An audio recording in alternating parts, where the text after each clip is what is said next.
నమస్తే, నేను Vamshi. Welcome to special drive. తెలంగాణలో త్వరలో జరిగే బైపోల్ పొలిటికల్ హీట్ రేపుతోంది. నోటిఫికేషన్ రాకముందే పార్టీలు వ్యూహ ప్రతివ్యూహాల్లో మునిగిపోయాయి. రాష్ట్ర రాజధానిలోని కీలక నియోజకవర్గం కావడంతో ఎవరికి వారు ఫోకస్ పెంచేశారు. ఎలాగైనా గెలవాలనే లక్ష్యంతో ఇప్పటి నుంచే పక్కా స్కెచ్లు వేస్తున్నారు.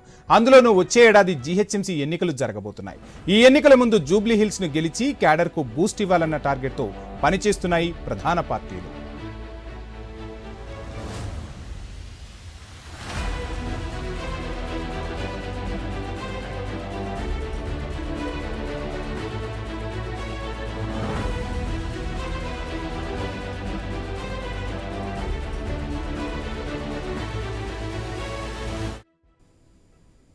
ఇక జూబ్లీ హిల్స్ నియోజకవర్గ ఎమ్మెల్యే మాగంటి గోపీనాథ్ మృతితో త్వరలోనే ఉప ఎన్నికలు రానున్నాయి.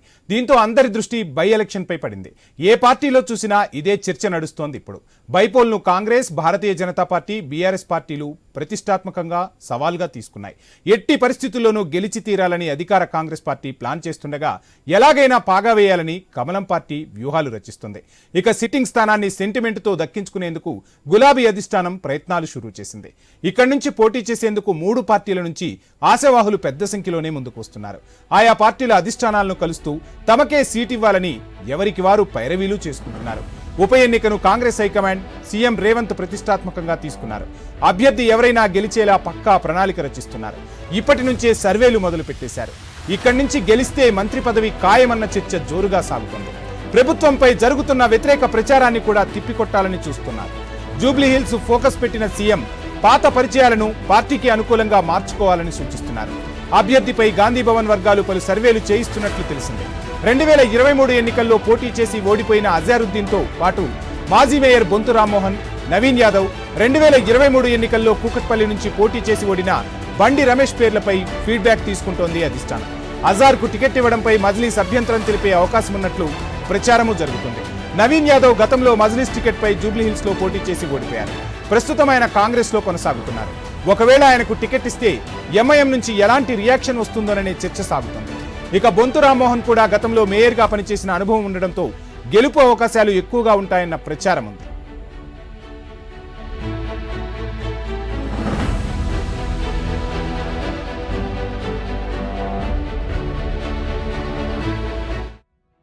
ఇక జూబ్లీ హిల్స్ లో గెలిచి పాగా వేయాలని భారతీయ జనతా పార్టీ ముమ్మర ప్రయత్నాలు చేస్తోంది. ఇప్పటికే ఆ పార్టీకి చెందిన అనేక మంది ఆశావాహులు సొంతంగా సర్వేలు కూడా చేయించుకుంటున్నారు. సామాజిక వర్గ బలం, కాంగ్రెస్, బీఆర్ఎస్ పోటీలో ఉంటే విజయం సాధిస్తామా అన్న కోణంలోనూ ఆలోచిస్తున్నట్లు సమాచారం. కాంగ్రెస్, బీఆర్ఎస్ పార్టీల బలహీనతలను గుర్తించేందుకు ప్రైవేట్ ఏజెన్సీలను రంగంలోకి దింపారు. భారతీయ జనతా పార్టీ నుంచి గతంలో పోటీ చేసిన దీపక్ రెడ్డితో పాటు బండారు దత్తాత్రేయ కూతురు విజయలక్ష్మి, గౌతమ్ రావు బరిలో ఉంటారని ప్రచారం సాగుతోంది.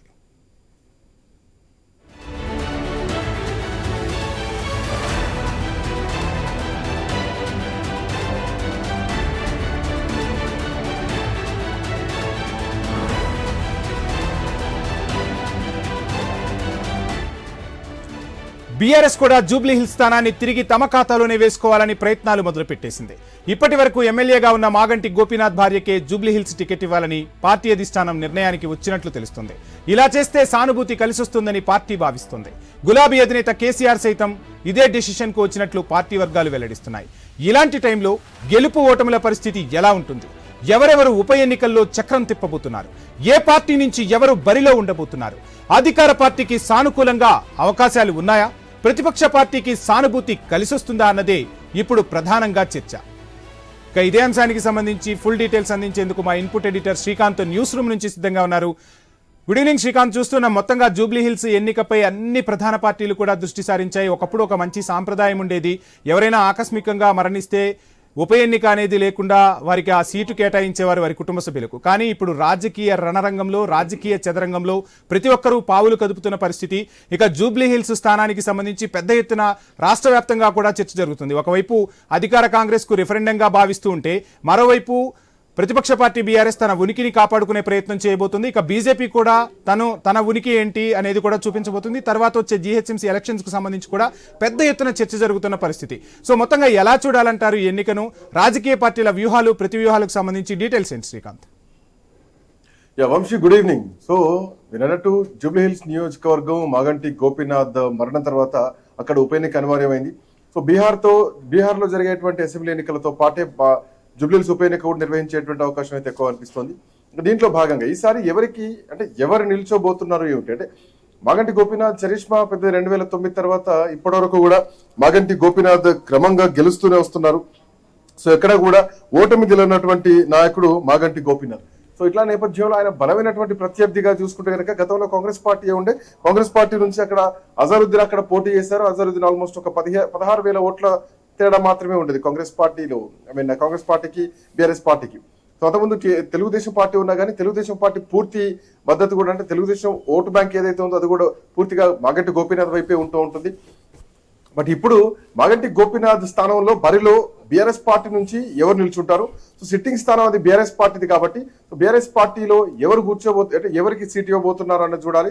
ఒకవేళ మాగంటి కుటుంబ సభ్యుల నుంచే టికెట్ బీఆర్ఎస్ పార్టీ కన్ఫర్మ్ చేస్తే కనుక ఖచ్చితంగా విన్నింగ్ ఛాన్సెస్ మాత్రం బీఆర్ఎస్ పార్టీకి ఎక్కువగా ఉంటాయని చెప్పడంలో ఎట్లాంటి సందేహం లేదు. ఎందుకంటే మాగంటి గోపీనాథ్ చరిష్ మాట్లాడింది, మాగంటి గోపీనాథ్కు ఉన్నటువంటి ఆ క్రెడిబిలిటీ అట్లాంటిది జూబ్లీహిల్స్ నియోజకవర్గంలో.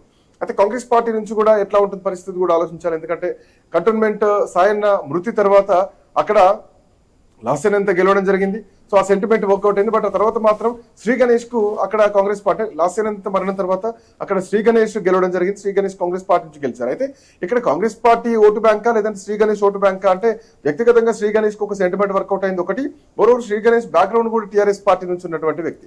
సో అట్లా Congress vote bank TRS party నుంచి ఉన్నటువంటి కొంత సెంటిమెంట్ ఓటు బ్యాంక్ కూడా శ్రీ గణేష్ కు కలిసి వచ్చిందని చెప్పడం ఎట్లాంటి సందేహం లేదు. ఇక ఇప్పుడు జూబ్లీహిల్స్ నియోజకవర్గం పైన ఇప్పటికే నియోజకవర్గం పైన అజరుద్దీన్ ఒక మాట ముందడుగేసి అక్కడి నుంచి నేనే పోటీకి దిగుతున్నా చెప్పినా కానీ అధిష్టానం దాన్ని ఖండించింది.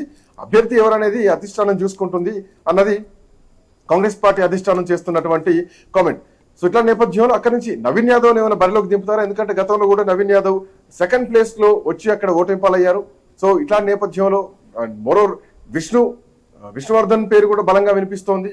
సో విష్ణువర్ధన్ పీజీఆర్ కొడుకు, పీజీఆర్ పేరు మీదుగానే నిన్న ఫ్లైఓవర్ కూడా ఓపెన్ చేసినటువంటి సందర్భాన్ని కూడా మనకు తెలుసు హైదరాబాద్ లో. సో విష్ణువర్ధన్కి ఏమైనా టికెట్ కేటాయిస్తే పీజీఆర్ సెంటిమెంట్ ఏమైనా వర్కౌట్ అవుతుందా అన్నది కూడా చూడాలి. అయితే విష్ణువర్ధన్ ఎంతవరకు స్టేబుల్ గా ఉంటారన్నది కూడా చూడాల్సినటువంటి అవసరం ఉంటుంది. బట్ ఇప్పుడున్నటువంటి పరిస్థితుల్లో ఈ స్థానం నుంచి ఎవరిని ఇందాక మీరు చెప్పినట్టు గద్దర్ కూతురు వెన్నెలకి ఏమైనా అవకాశం ఇస్తారా, లేదంటే అక్కడ ఇందాక మనం మాట్లాడుకున్నట్టు రకరకాల పేర్లు నవీన్ యాదవ్కి ఏమైనా ఇస్తారా? నవీన్ యాదవ్కి ఇస్తే కనుక ఖచ్చితంగా నవీన్ యాదవ్ సెంటిమెంట్, ఎందుకంటే ఇండిపెండెంట్ ఎంఐఎం పార్టీ నుంచే బలమైనటువంటి ఓటు బ్యాంకును సాధించినటువంటి వ్యక్తి నవీన్ యాదవ్. సో ఆయన కూడా కాంగ్రెస్ పార్టీ టికెట్ ఇస్తుందో చూడాలి. ఇక భారతీయ జనతా పార్టీ కూడా ఇక్కడ నుంచి ఖచ్చితంగా పొలిటికల్ కొంత స్వింగ్ చూపిస్తుంది. ఎందుకంటే రానున్న జిహెచ్ఎంసీ ఎన్నికలు అండ్ భారతీయ జనతా పార్టీ ఖచ్చితంగా ఇక్కడ అంటే గతంలో 25,000 ఓటు బ్యాంకు మాత్రమే భారతీయ జనతా పార్టీకి ఇక్కడ ఉంది 2023 ఎన్నికల్లో లంకల దిలీప్ రెడ్డికి. సో ఆయనకి ఏమైనా అవకాశం ఇస్తారా? ఎంతవరకు బీజేపీ ఏ వరుసలో ఉంటుందన్నది చూడాలి. బట్ ఇక్కడ ఫైట్ మాత్రం ఖచ్చితంగా Congress party versus BRS party ఉంటుందని చెప్పడంలో సందేహం లేదు. బీఆర్ఎస్ పార్టీ అభ్యర్థిని బట్టి ఫైట్ అనేది నెక్స్ట్ లెవెల్లో ఉంటుంది. Vamshi, right, thank you Srikanth. ఇక ఇదే అంశంపై మనతో మాట్లాడేందుకు మనకు గెస్టులు కూడా సిద్ధమైపోయారు. జూమ్లో కత్తి వెంకటస్వామి గారు, టీపీసీసీ కార్యదర్శి, అదేవిధంగా కర్నె అరవింద్, బీఆర్ఎస్ సీనియర్ నాయకులు మనతో పాటు అందుబాటులో ఉన్నారు. అరవింద్ గారు నమస్కారం అండి. అరవింద్ గారు, చూస్తున్నాం మొత్తంగా సీటు కాపాడుకోవడం కోసం ప్రయత్నాలు చేస్తున్న పరిస్థితి అయితే కనిపిస్తోంది. ఒక రకంగా ఇంతకుముందు తెలుగు రాష్ట్రాల్లో ఒక మంచి సాంప్రదాయం ఉండేది. ఆ సాంప్రదాయాన్ని ఇప్పుడు పక్కన పెట్టేసి రాజకీయ చదరంగం ఆడుతున్న పరిస్థితి. ఎవరికి వాళ్ళు వాళ్ళ ఉనికి కాపాడుకోవడం కోసం ఏం చేయబోతున్నారు? మొత్తంగా ఎలాంటి పరిణామాలు జరగబోతున్నాయి? సార్, ముందుగా మీకు ప్యానెల్లో ఉన్నటువంటి అన్నగారికి నమస్కారాలు సార్. దండాలు, తెలంగాణ ఉద్యమ వందనాలు. ముందుగా మీరు అన్నట్లు తెలుగు రాష్ట్రాలలో కాదు సార్, మన భారతదేశంలో ఎక్కడైనా కూడా ఒకవేళ ఆకస్మికంగా ఎవరైనా మరణించినప్పుడు తప్పకుండా అనివార్యంగా వాళ్ళకి ఇనామినేట్ చేసేటువంటి సంస్కారం గతంలో ఉండే. కానీ ఇవాళ చూస్తున్నటువంటి పరిస్థితుల్లో ఎట్లాంటి పరిస్థితులకు మనం పోయినాము అనేటువంటి దాన్ని కూడా ఒకసారి మీరు అన్నట్లు రాజకీయ చదురంగంలో ఆడుతున్నటువంటి నాటకాల్లో భాగంగా ఒక సీటుతోని వచ్చేది లేదు, ఒక సీటుతోని పోయేది లేదు. కానీ నిజమైనటువంటి రాజకీయ సంస్కారం లేదు అనుకుంటే ఇంకా కూడా వాళ్ళకు అవకాశం ఉంది, వాళ్ళ కుటుంబ సభ్యులకు ఇచ్చి ఉంటే ఒక మంచి సంస్కారం ఉంటది అనేటువంటి భావన నేను వ్యక్తం చేస్తా ఉన్నాను సార్. సరే, ఏది ఏమైనప్పటికీ కూడా ఇవాళ కొత్తగా కొలువు తీరినటువంటి కాంగ్రెస్ ప్రభుత్వం ఏర్పడ్డాక ఇంకా మన తెలంగాణలో అయితే అరాచకాలకు లేదు అనుకుంటే ఇంకా వేరే వేరే వాటి అన్నిటికీ కేర్ ఆఫ్ అడ్రస్ గా మారింది తెలంగాణ అనేటువంటి విషయాన్ని కూడా మీరు అందరూ కూడా గమనిస్తా ఉన్నారు. అయితే రైట్ సార్ మనం ఓన్లీ ఇప్పుడు జూబ్లీ హిల్స్ ఎన్నిక గురించి మాట్లాడదాం. సరే, ఆ విమర్శలు Exactly. ప్రతి విమర్శలు అనేవి ఖచ్చితంగా Exactly. ఉంటాయి. అయితే ఖచ్చితంగా తప్పకుండా రైట్. సార్ నేనేమంటా ఉన్నాను అంటే తప్పకుండా నమ్మి కాంగ్రెస్ నమ్మి ఓటేస్తే మేము ఇవాళ ముంచిండు మా ముఖ్యమంత్రి రేవంత్ రెడ్డి గారు ఇవాళ హైడ్రా అని రకరకాల అంశం అని చెప్పి మాట్లాడుతూ ఉన్నారు. సరే, వాళ్ళు ర్యాపిడ్ సర్వేలు కూడా చేసినప్పుడు ఒకరిద్దరు కాంగ్రెస్ పార్టీకి సరే, ఇంకా దురదృష్టం ఏంటి అంటే సార్, తను మరణించి 2 వారాలు కూడా కాలేదు. అది మళ్ళీ బీహార్ లో ఉప ఎన్నికతో పాటు ఇది పెడతారా ఇంకెప్పుడు పెడతారు అనేటువంటి ప్రచారం ఒక నిమిషం పక్కకు పెడితే, ఇవాళ తను మరణించినటువంటి వ్యక్తి ఒక 2 వారాల అది కూడా కాలేదు, కానీ ఇవాళ వాళ్ళు ఎట్లాంటి దానిపైన పోయిండ్రు. ఒక శాంపిల్ ర్యాపిడ్ సర్వేకి ఒక వ్యక్తి గురించి పోతే చీదరించుకుంటున్నటువంటి పరిస్థితి ఇవాళ ఓటర్ల నుంచి వస్తున్నటువంటి నేపథ్యం ఉంది. స్వయంగా వాళ్ళే జూబ్లీ హిల్స్ నియోజకవర్గ ప్రజలే ఇవాళ ఈ చర్చ ఉంది కాబట్టి వాళ్ళని రైట్. అరవింద్ గారు నేను మళ్ళీ మీకు టైం ఇస్తాను. ఒకసారి వెంకటస్వామి గారి వాయిస్ తీసుకుందాం. వెంకటస్వామి గారు, మొత్తంగా చూస్తున్నాం అనివార్య పరిస్థితుల్లో జూబ్లీ హిల్స్ ఉప ఎన్నిక వచ్చింది. ఉప ఎన్నికను అన్ని ప్రధాన పార్టీలు కూడా ప్రతిష్టాత్మకంగా తీసుకున్న పరిస్థితి.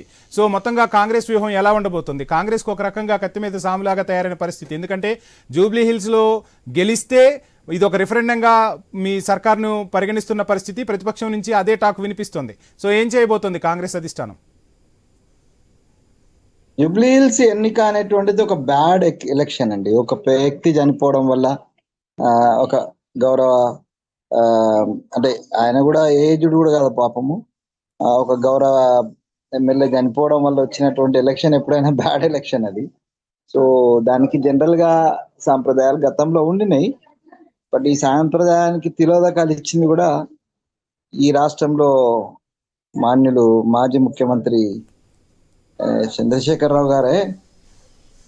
పీజీఆర్ సమయంలో కూడా ఆయన ఏం ప్రామిస్ చేసిండు, ఎట్లా ప్లేట్ ఫిరాయించిండు మనం ఉద్యమ టైంలో కూడా చూసినాము. దాని తర్వాత కూడా ఎప్పుడు ఆయన చూడలేదు. నాకు ఒక సందర్భం గుర్తుంది మిత్రమా, నరసింహులు గారు చనిపోయినప్పుడు మేము అంటే తర్వాత కలిసినప్పుడు జానారెడ్డి గారు ఒక మాట చెప్పినారు. అంటే అది మనం వాళ్ళ కుటుంబానికి వదిలిపెడితే బాగుంటది, కానీ టిఆర్ఎస్ అంటే కేసీఆర్ గారు అది ప్రతిపక్షానికి అప్పీల్ చేయాల, చేసినప్పుడు మనం కన్సిడర్ చేసే అవకాశం ఉంటదని మా చర్చలు నేను బెల్లయ్య నాయక్ గారికి మాట్లాడినప్పుడు ఒక చర్చ అంటే ఒక సానుకూలంగా అంటే ఇట్లాంటి ఒక అనూహ్య పరిస్థితులలో సానుకూలంగా వ్యవహరించేటువంటి తత్వం ఉన్నటువంటి లీడర్షిప్ మా దగ్గర ఉంది. మా జానారెడ్డి గారు కావచ్చు, లేకపోతే ఈవెన్ మా ముఖ్యమంత్రి గారు కూడా కావచ్చు. కానీ ఇప్పుడు అసలు ఉప ఎన్నిక గురించి మేము ఆలోచించకంటే ఎక్కువ టిఆర్ఎస్ ఎందుకు ఎగురుదుకుతుందో నాకు అర్థం కాలేదు. ఇప్పుడు టిఆర్ఎస్ కానీ బీజేపీ కానీ ఆ ఒక్క సీట్ వచ్చినా మాకు వచ్చినా ఏం ఫరక్ పడేది? అరవింద్ అనేది కరెక్టే, ఒక్క సీట్ తోటి ఎవరికి ఏం ఫరక్ పడేది లేదు అనేటప్పుడు మరి చాలా శుద్ధ వాతావరణంలో ఆ ఎన్నికలను పూర్తి చేసుకునేటువంటి దానికి ప్రతిపక్షాలు కానీ అధికార పక్షం కానీ ముందుకు వస్తే ప్రజలకు ఒక మంచి సందేశం ఇచ్చిన వాళ్ళం అవుతాం అందరం, మేము కూడా మీరు కూడా. ఖచ్చితంగా ఇప్పుడు ఐ న్యూస్ డిబేట్ చేపట్టింది కూడా ప్రజలకు ఒక మంచి సందేశం అందాలి అంటే ప్రజాస్వామ్యంపై నమ్మకం రావాలి. రాజకీయ పార్టీలు అంటే రాజకీయం చేస్తాయి, రాజకీయం చేయాల్సిన పరిస్థితులు ఉంటాయి. ఏ పార్టీ రాజకీయం చేసినా అది ప్రజా సంక్షేమం కోసం, ప్రజలను అద్భుతంగా పాలించడం కోసమే.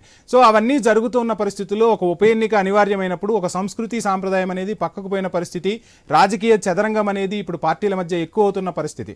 సో ఎలా చూడాలంటారు? అంటే మొత్తంగా అన్ని పార్టీలు కూడా ఇదే పందాలోకి వచ్చేస్తూ ఉన్నాయి.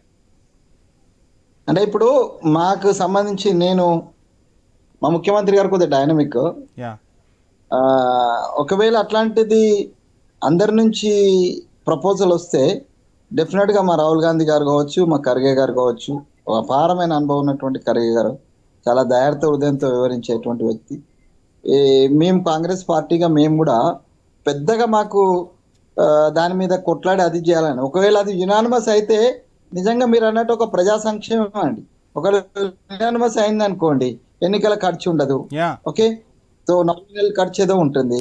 దాంతో రాష్ట్ర ఖజానాకు కావచ్చు, లేకపోతే దేశ ఖజానాకు కావచ్చు, కొంత మిగులుబాటే జరుగుతుంది కదా. అది అట్లా జరగాలని నేనైతే వ్యక్తిగతంగా కోరుకుంటున్నా. పార్టీ లైన్ ఇప్పటి వరకు మా వాళ్ళు కూడా ఏం చెప్పలేదు.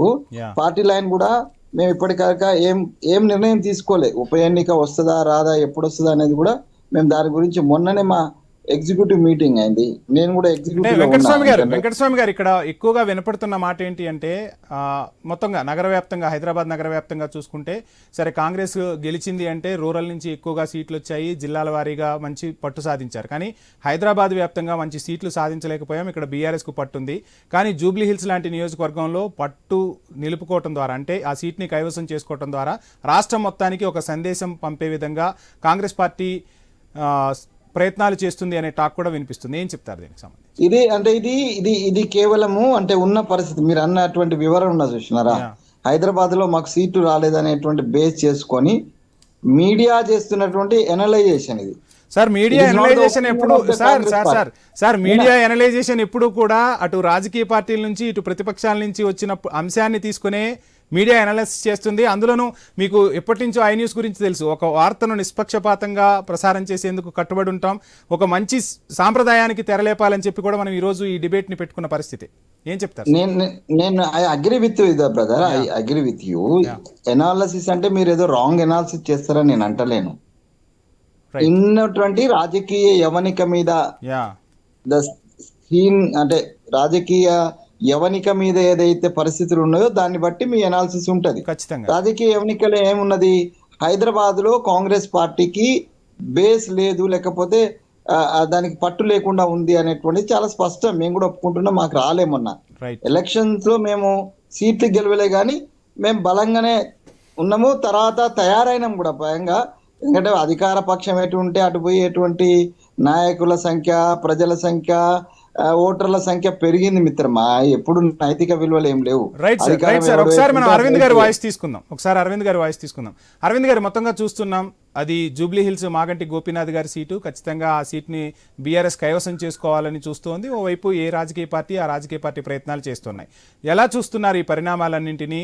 బీఆర్ఎస్ నుంచి ఎవరు పోటీలో నిలవబోతున్నారు? దీనికి సంబంధించి బీఆర్ఎస్లో ఏమైనా చర్చ సాగుతుందా? అదేవిధంగా వెంకటస్వామి గారు చెప్పినట్టు మాకు ఎటువంటి ప్రపోజల్ రాలేదు, ప్రపోజల్ వచ్చి ఉంటే ఆలోచించే వాళ్ళము అన్న పరిస్థితి కూడా కనిపిస్తుంది. ఆ దిశగా ఏమైనా బీఆర్ఎస్ అధిష్టానం అడుగులు వేసే సూచనలు ఏమైనా కనిపిస్తున్నాయంటారా?